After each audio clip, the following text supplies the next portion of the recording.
everyone. Welcome to the Spirituals Fuck or Whatever podcast. I'm Roxan McDonald. And I'm Joe Clements. And today we're going to do another attempt at talking about the 5 precepts of Buddhism as according to Joe and his weird twistiness on it. All right.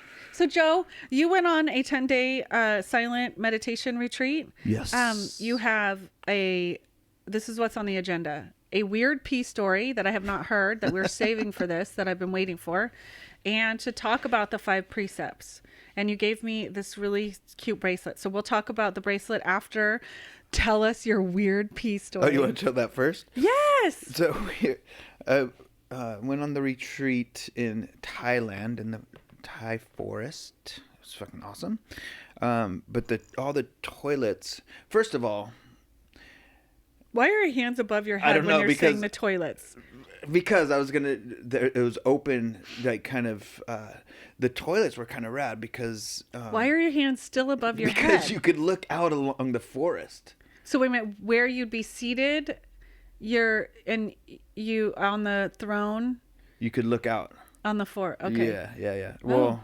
Was there like a barrier that would like cover your junk and then you could see over the barrier? Yes, exactly. Okay, that's why you're... Yeah, and so each stall was kind of open ceiling kind of thing. Oh. And there was 1 male bathroom and 3 female bathrooms. Mm-hmm. And it was mostly... It was like 25, 30 people, mostly Thai women. Okay. And there's only 3 dudes there. But... rewind a little bit. So the first day they offered salad, and I ate salad, and I shouldn't have ate the salad. No. Because I had bad case of not just diarrhea of the mind, but the body as well. I was hurting. I was practicing a lot, and I was hitting that bathroom a lot. Yeah. And one day I was in there, and, it's a 3 female, 1 male identified bathroom. That's how they roll over there. And only 3 dudes. And I'm doing my business. And I hear the stall next to me, just someone pissing loud and fucking and long. And I'm like, what a dick. I'll be right out of here. You know what I mean? Why is he using the women's bathroom? You know, it's like because you could hear it, you like can it's hear like the difference between a long projection. Yes, yeah. Except for if a woman is like squatting over the thing, Exactly. Yeah. So I'm like, what a dick. Thinking of this. Why can't he just fucking wait for the male bathroom or whatever? Oh, okay. And then the thought came to my mind, like, what a dick, because the thing was fucking loud. So my mind was racing, and then I'm like, oh, wait a minute. And there's all those signs, like in Thailand, like in the public bathrooms, to not stand on the toilet seats. Yeah. I'm like, oh, that's a thing. And I'm like, oh shit. So, because I didn't think of that then. I didn't think of that then. I was in another. I was just said, what a fucking dick, and just like whatever.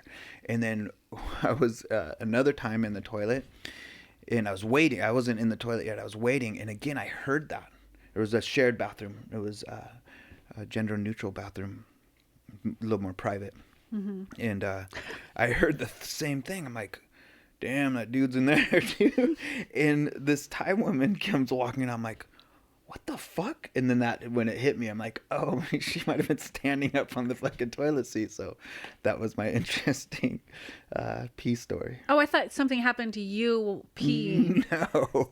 So I was just like tripping out like... Yeah, well, I have an interesting pee story. I made one of my very dearest friends from listening to her pee and commenting on it the same way. You met her? So yeah, her name's Lita. I know she's going to be fine with this. But she came to my master's program, and we were in the same workshop. So that means you're like, for a week, you're together reading each other's writing and talking for several hours a day. And during each break, we would both go to the bathroom, and she would pee like, it was like the most pee and the loudest. It was like, well, that's what it was. It was so loud. for so long. And the first time we went, she peed like a horse. The second time we went, she peed like a horse. And after the third break, it was after our first day, we came out of the stalls and I was like, how do you pee that much? Like, you pee so much. And she was like, yeah, I don't know. And I was like, it was crazy. You could do it over and over and over again. And I was watching how much water you were drinking. She's like, my bladder just goes. And then we ended up being like, she's like my little mini me. She's like in her early 20s and she's a really great writer and really serious, but that chick can pee so hard and so long with like almost nothing. And I was like, were you standing up? Was she standing up? No. She just like has got like a massive bladder that produces. Maybe that was, I mean, then I'm just assuming, but it's funny, like being in silence, being in retreat, the mind just, I was just, making up stories that some guy was just being a fucking asshole and like pissing all over the toilet seat.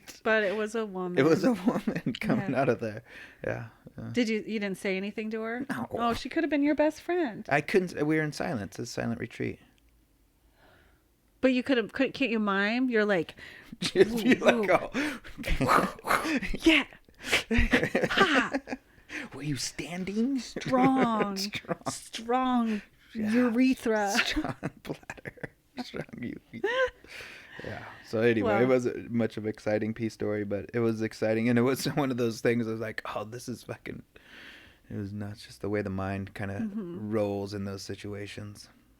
Yeah. Good. Okay. Let's talk about the 5 precepts. So Joe came back and brought me a really sweet bracelet with these 5 beads on it. And told me that they are representative of the precept. So what does precept mean? I don't know the definition of precept, but it's they're like rules. Well, that's the thing is or like the precepts in Buddhism. Agreements. I'm switching Practices. it around to intentions. That's what I like. I thought you didn't like intentions. I do like intentions. Oh, yeah. But that's kind of about because manifesting. an intention is setting. It's not setting a goal. It's setting an intention. It's more of like a I like to call it a beacon or like a lighthouse. When you're fucking. For me, I'm off course sometimes. But if I set this intention, that like beacon, it's like, oh yeah, it brings me back to or North Star kind of thing. That kind like of we talked about yesterday when we were recording. So we're always thrown off course. So it's an intention to come back. It builds resiliency. It's not that you're just going to be like stuck on that, and then every time you're off, you're like, I suck. It's like, oh, back on course. And the more we set our intention and get in line with that, the more resilient we are, and the more on the path we are. Okay, so what are they? 5 of them? So there's 5 precepts. Okay, we did the Eightfold Path and the 4 Noble Truths. Now we're on the 5 precepts. There's a lot of math. So in the precepts this is my relationship with the precepts. So it's going to retreat a lot, and every year around this time, it's the first of the year. This the sun is beaming on me. How spiritual do I look? You look very spiritual or menacing. It's kind of blinding. But every blinded by the light. Every time they brought the precepts up, I was like, these are kind of like fucking, these are kind of like commandments. I was like kind of turned off by them. It's like, are these a fucking set of rules kind of shit? And then the retreats, we'd do the precepts, and then we'd take refuge in Buddha Dharma Sangha. And it was like, it's like, I'm like, what am I buying into? They're kind of ritualistic and kind of, like I said, like these commandments. And but I'd do them because I wanted to be a part of. And I kind of started figuring out how to do them in my own way. And every year, there's a lot of intention setting ceremonies in different communities that I meditate with. And we'll take the precepts and take the refuges. But taking the precepts is it's more to line your sila, your ethics. That's what sila is? Sila is ethics. So it's getting your sila in line. It's setting intentions to be within your own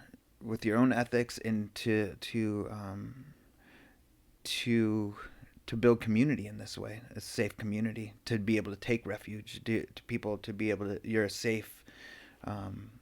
And here's the precepts.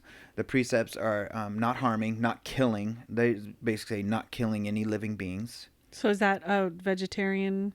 No. Okay. Not killing. So just in the beginning, you're just like, I'm gonna say what they are, and then my kind of, because for me, I'm gonna switch it and bounce it. I'm gonna make them what works for me. okay, but just in general, don't kill. Don't kill. So that's the beginning part. Don't kill. And there's all kinds of loopholes. There's fucking, it's like, I don't want to get into the whole vegetarian thing, because a lot of Buddhists aren't vegetarian. There's some, I think, traditions that are strictly vegetarian, but most Buddhists aren't vegetarian. Okay. So don't kill. Don't kill. Intentionally kill. Like if I get mad at you? We don't intentionally kill something. Like if I step on a bug on accident, but it's more than that. It's just not harming. So what I like to switch that one. Maybe I'm not going to go through all of them at once. I'll go through the not harming, and then my kind of flip and bounce on it. So the not harming. Let's do all of them at first, and then go through. Just to rattle them off. I won't ask questions. Okay, not harming, not killing. And I put it. Is that a translation issue? Like, is it like we're looking at, does harm and kill translate the same or something? Or is it agree that it's no killing? It's no killing. Okay. Yeah. No taking of life. Okay. No taking. Number 2. 2 is not taking what's not offered, not stealing. Okay. Basically, just not stealing. 3 is being wise with your sexuality. No sexual misconduct. No cheating. There's a whole list of things. Just being wise with your sexuality. 4 is not lying. And 5 is abstaining from intoxicants, drugs, and alcohol. I think the Buddha put it out as intoxicants that cloud the mind. Yeah, that keep you further from liberation. Okay. So to go back to my understanding of why the Buddha even put these into place was for personal liberation, because the more we're in line with not killing, not stealing, wise with our sexuality, not lying, and not taking intoxicants, the more we're in line with liberation. We're setting up a foundation for us to not be a big dum-dum, not to harm ourselves, but not just that, but for community, for the Sangha, for community. Because in this way, when our sila, our ethics are in line, then we're a safe refuge for our communities, for relationship. We're a place where people know that, oh, that's Joe. He's not going to fucking steal anything from us. He's not going to fucking try to kill me. He's not going to try to pick up on me or try to persuade or whatever, or cheat on my partner, or cheat on me with my partner, kind of thing. And he's not going to lie, and he's not going to just fucking come tell me a long story when he's all drunk or whatever, or, or get drunk and like wreck my car. Get drunk and then like fucking all that other shit just fucking goes, it's like anytime I got drunk or wasted, I was lying, I was fucking stealing, I was fucking harming, and I was unskillful with my sexuality. Those things kind of just go out the door. So it's kind of like, I feel like that last one, the 5th precept, is really important, especially being in recovery too. It's an easy one for me. Yeah. And so this time of year, and that's my understanding of them at this point with the precepts. And they're not commandments. They're more of a way of life. They're not like, if you don't do any of these, you're going to go to hell. That's kind of what the commandments are a little bit. Yeah. What's your understanding of them? Yeah. I don't want to compare them too much. Do you think people like Buddhists get like, I heard that guy masturbates. He's not up on the number 4, or like. Well, there's like if people, like, because the 5th precept is leading to, like, there's a big thing with the 5th precept. Like, some people can drink and and use, and it's not like how I drink and use. It totally fucking leads to unskillful behavior, and some people don't. But you take the precepts. You don't actually. It's not. you, it's not like a I'm doing this for life thing too. Can't you take them to be like, for this period of time I'm taking the you can, precepts but if you're a Buddhist, you're taking them. forever? Yeah. But then how does it work that people aren't sober if part of the Yeah. precept is not taking intoxicants? Or how is it that people are not vegetarian if it's no killing? That's the big discussion, especially the fifth precept. Mm-hmm. The fifth precept, and I think the wording is that taking intoxicants that lead to heedlessness. Oh. Yeah. So it's like taking them to a place where you're just, some people. My wife can fucking drink and she's fine. I mean, she doesn't take the precepts, but there's people like that. Maybe there's Buddhists like that. Maybe, I don't know. I'm for myself. That's a precept that is easy for me, and maybe it's easy for someone that uses and doesn't lead to heedlessness. Maybe they can. Maybe it's using weed to go to sleep, or and it doesn't mean like not taking medications. If you have depression, anxiety, kind of stuff. It's the ones that lead to heedlessness. And what it's kind about of a weird word, but is it that Buddhists just, you can't have fun? maybe. I Like, don't is think that so. like, I have a lot of fun, but I'm not a Buddhist either. So, yeah. you're very closely Buddhist adjacent? I definitely am. I know I say I'm not Buddhist, but I really love these practices and these traditions. And the cool thing about these is, like any of these practices, and the Buddha even said, I say the Buddha said, he was quoted as saying, just like, this is for your own experience with everything. Find out for yourself what works for you, what's in line with and you truly know what's in line with your own ethics. But if it's you all really up for listen. interpretation. It's I feel like it is, Because it's like, right, and it's always skillful growing. with sexuality. Does that mean That's a fucking monogamous, heterosexual, or does it mean no sex? Does it mean no masturbating? Does it mean, what does, like?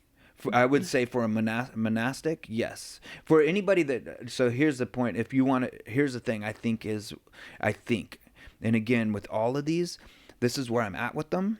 And it might be different next week, because I've just been this since it's the first of the year and stuff. I've been reflecting on these, and what I've been doing is taking these and not using them as commandments, but how can I set intentions with each one of these and reflect from the past year? Like, where have I been unskillful? Okay, what intention do I want to set with the 5 precepts, kind of the thread of that, Knowing yourself and where you're at and what your intentions are and that kind of thing. With not killing innocent beings, not killing beings in general, not killing. My what I like to reflect is just not harming other beings and myself, whether it's physical. So not harming people, myself or others physically, with my words, with my actions. And so I do a little reflection. How have I harmed people? Have I physically harmed anybody this past year? I've done a lot of work years past. So it's basically this time of year I like to use it as reflections, and I've been bringing it into groups, doing a reflection, and then okay, wherever, and I can feel that, like how that feels if there has been some harm, like ooh, and sit with it in meditation, like knowing the emotion, knowing what comes up, not getting stuck in it, and then coming to the intention. Okay, that's how that feels.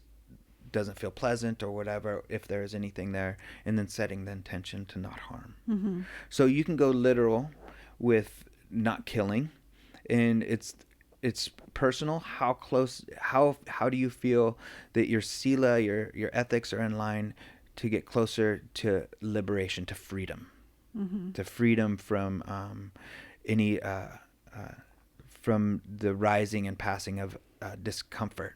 So the more we're harming people, there's going to be some uncomfortable feelings and emotions that come up and thoughts. So the more you're in line with not harming people, those aren't going to come up as much.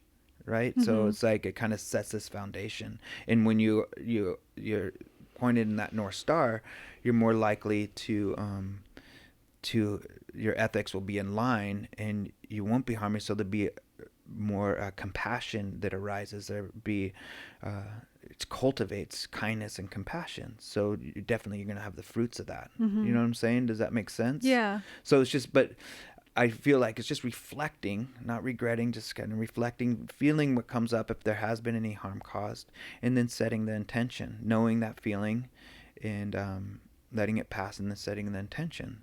So you learn from maybe the past year. You learn from, I think, regret. You can learn from regret as long as it doesn't spiral into shame. You can learn from guilt, even a little bit of guilt. Maybe do I need to make amends? You can sit with some guilt a little bit, as long as you watch it not go to shame that I suck. I'm the worst. Wasn't there I wish, I don't know. It seems like there should be a precept about not being a self-righteous shithead. Can we still keep talking about the 5 precepts? Because you're going to surely should be. This is going to derail. Well, because But if I we think reflect on our the integrity Yes. episode, where that's part of it is when I was taking the precepts. And then I became a self-righteous shithead. Well, and I there's see a thing. a lot of Well, that. okay, so And here we then go. I want to talk about the sex precept too. We're going because to. I That's want a to. feminist thing. I want to. But here's the thing. You're like, hold on. Because I'm into You've these got conversations. you have some teaching to do now. No, I'm because I'm processing this myself. Okay. I really am. I've been like this.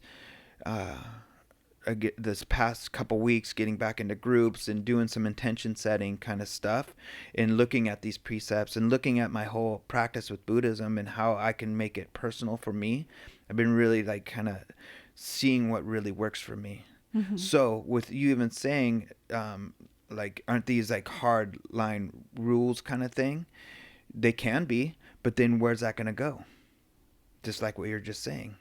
That it's not a fucking thing for me to say that I'm better than anybody or some self-righteous kind of shit. It's just where have I been unskillful, and where can I set my intentions to be more skillful? And that's what it is for me. Whatever the precepts really mean in Buddhism, to other people, may be different for everybody, but I think the core is that. How to get our ethics in line, how to get without being self-righteous or egotistical or anything like that. And that's what I'm really trying to be careful with, and knowing that it's personal for everybody. Yeah. And the second one, the not stealing. For me, I don't steal.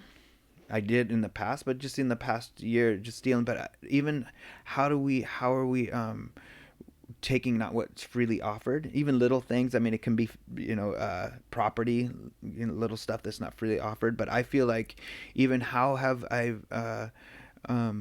held people hostage with, my presence? How have I taken up space within a group with my whiteness? With my maleness, how have I'm the one always answering questions in a group or whatever, first to raise, that kind of thing. How am I stealing time? How am I and resources yeah, all that. So looking at that kind of thing, that's interesting to look at it as entitlement. Yeah, to go, that is taking. It's taking what's not freely offered. How starting groups and ending groups on time.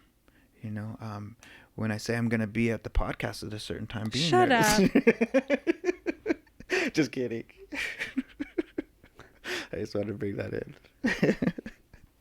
Your commute is walking across your driveway. I'm just saying. Mine is an hour and without traffic. Not that I'm fine with it, but I think about that. I think about that because time is important to me. Time is important to everybody. So if I say I'm going to be somewhere, you're still even setting up when I get here, so that's late too. You should have to text me. There you go. So if I say I'm going to have it set up, really shame me on here. I didn't shame you, but it is like there were plastic pumpkins all over the road this your morning. Fucking stories I'm are not making insane this of up. when you're late. There were if I plastic didn't know you, I pumpkins totally think all you're making over the up. road. There were so many. I wish I'm gonna look back through the text and all the ones I that was you late. said I why was you're gonna late. be on time, and it was Plastic stopped. pumpkins in December, y'all. Yes, some Not Halloween, truck, not October. spilled all these little plastic pumpkins. I drove over one. It's gonna be in the news. So reflecting, setting intentions with that. In the third one, this is so all these the 5 precepts are really something. What's the third one? So the third one is sexuality. Yeah. So it's interesting. So I've been bringing these into groups and setting intentions, reflecting. I'm always clunky around this one. I've been noticing how there's some discomfort, especially with women in the room, like how being unwise, unskillful with your sexuality. In the rehabs that I'm working at, and just I don't know how to word it. One is like I don't know what kind of trauma maybe that some of the women may have gone through, kind of thing. I'm thinking of that. Mm-hmm. And just how do I even say how to be wise with your sexuality? And then noticing now, like for myself personally, like, wait a minute, where have I been unskillful with my sexuality? Maybe it's some discomfort here is why I'm having some discomfort talking about it and presenting it. So I've been reflecting on that a little bit. I mean, I've been married for 19 years. You've been together longer. We've been together for 25. And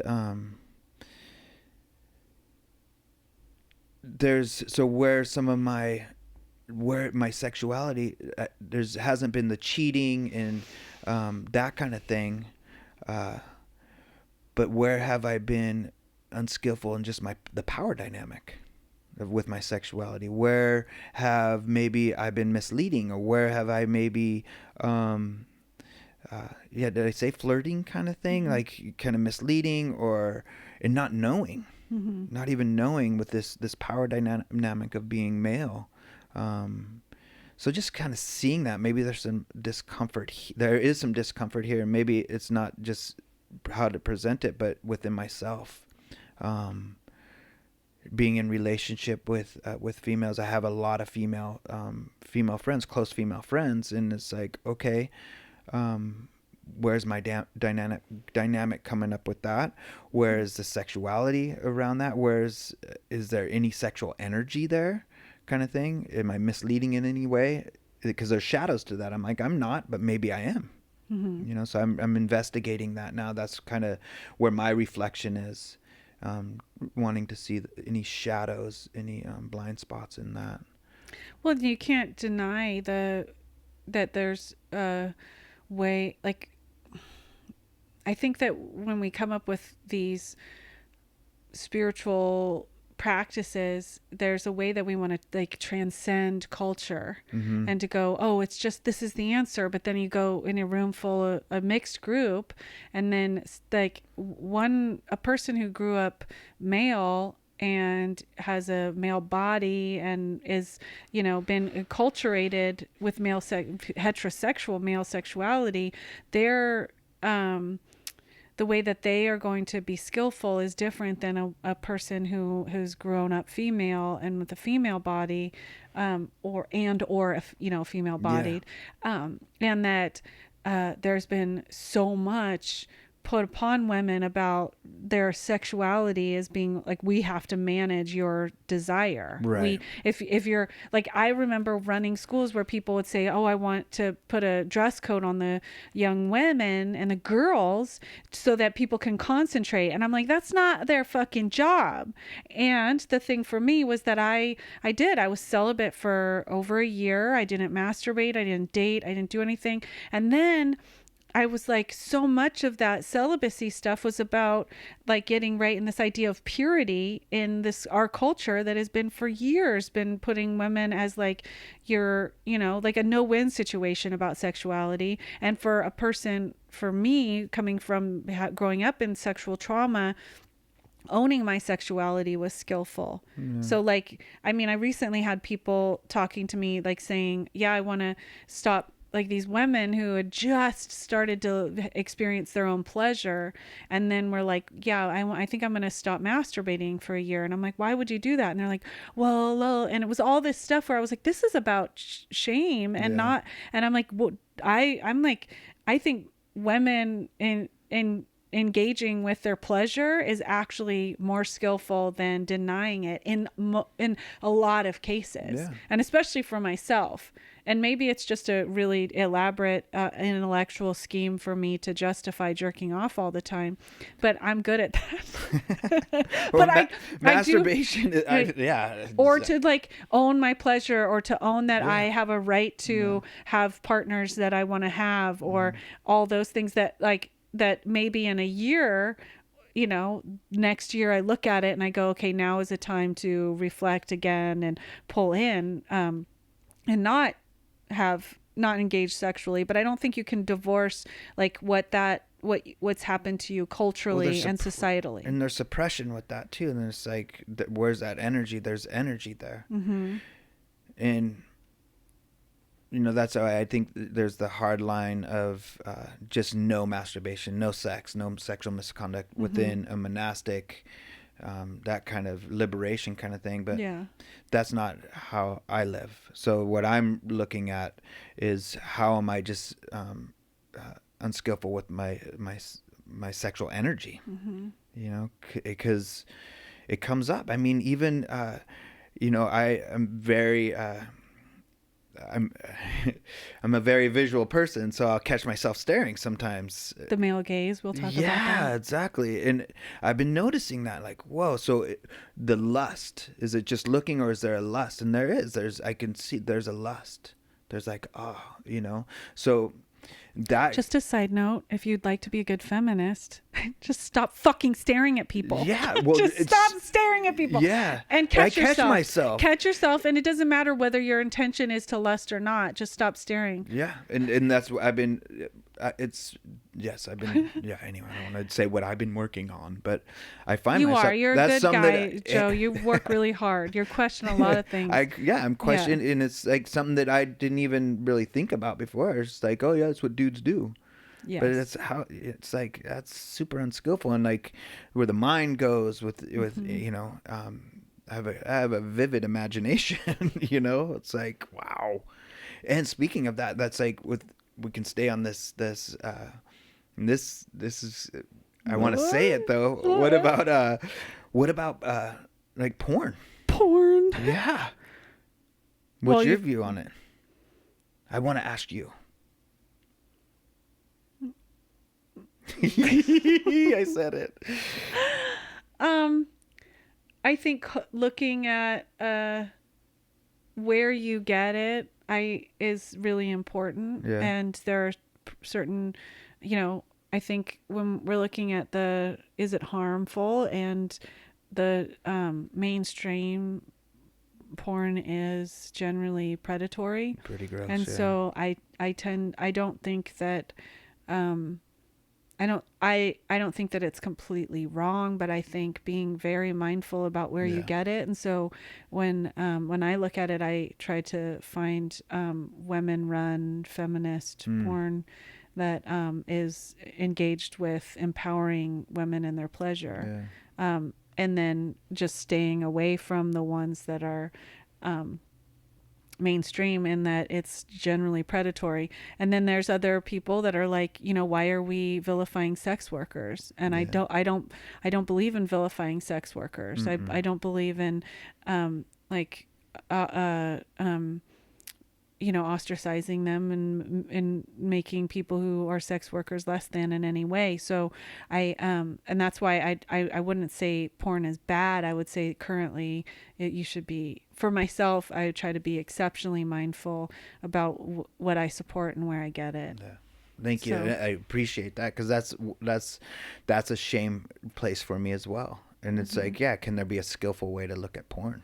You know, and like, but still watching the intention. And that's another thing too, is like, what is my intention too? Is it just to escape something, you know, like what's going on, to get outside of myself? Sometimes maybe it is, but it's like, yeah, I think masturbation, it's so weird we're talking about this, but it can be so freeing too. It can, It's magic. Sex magic. lack of a better word, it's very releasing. And so you're not walking around just fucking, you know, Yeah, but that's a male version of it. Because I'm saying I for think myself. with sexuality, I'm not for saying me, for I don't you. walk around going, rah, rah, Yeah, rah, but I do.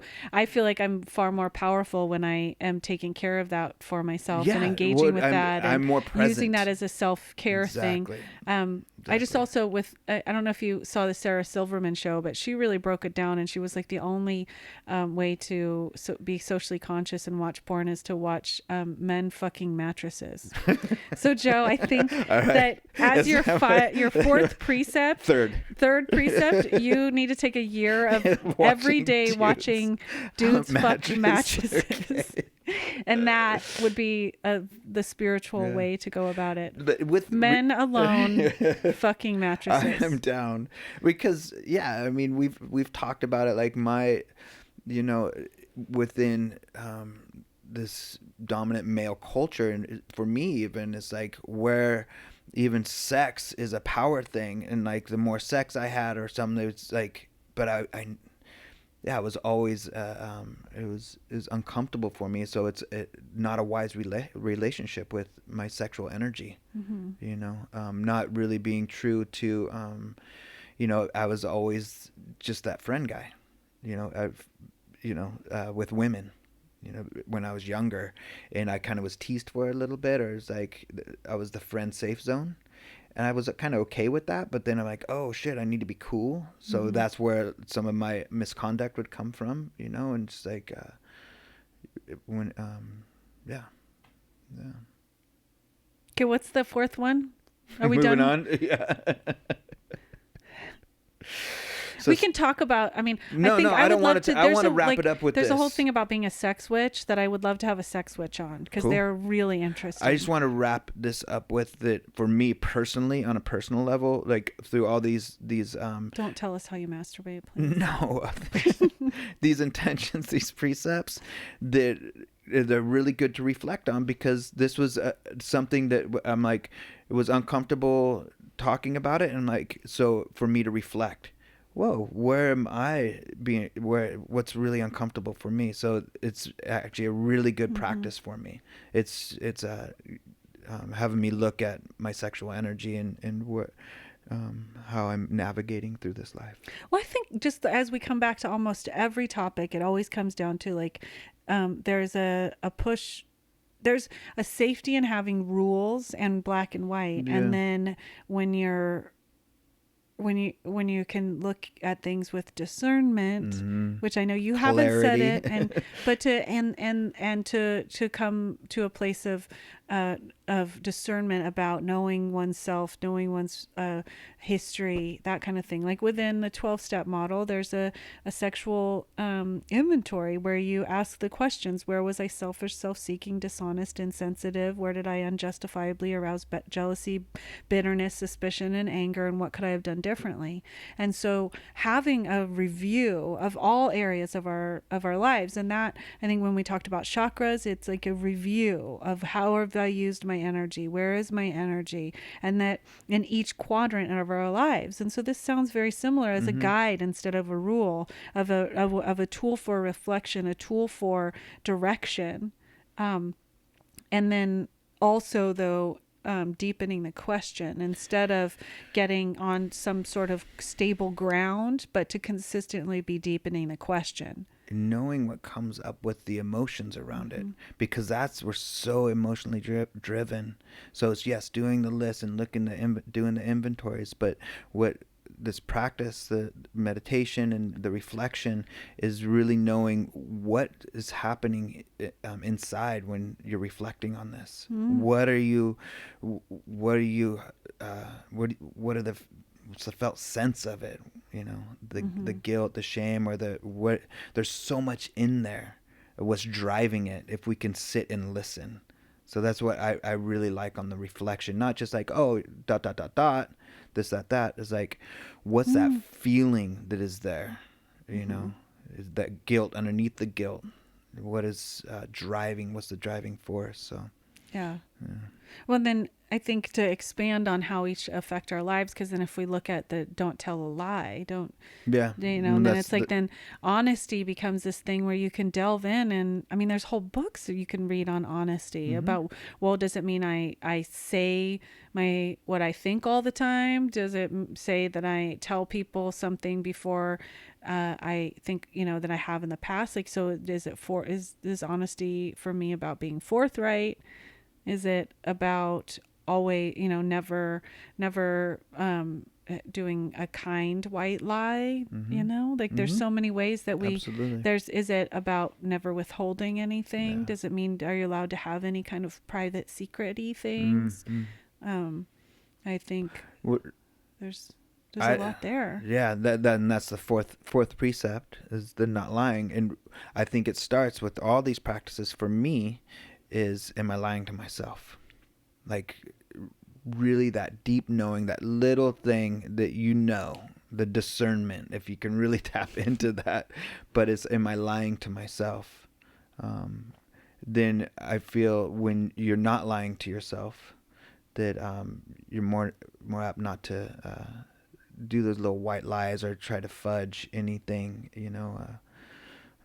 even trying to, like, I could say where my shadows with this have been trying to be something that I'm not because I want to be perceived a certain way,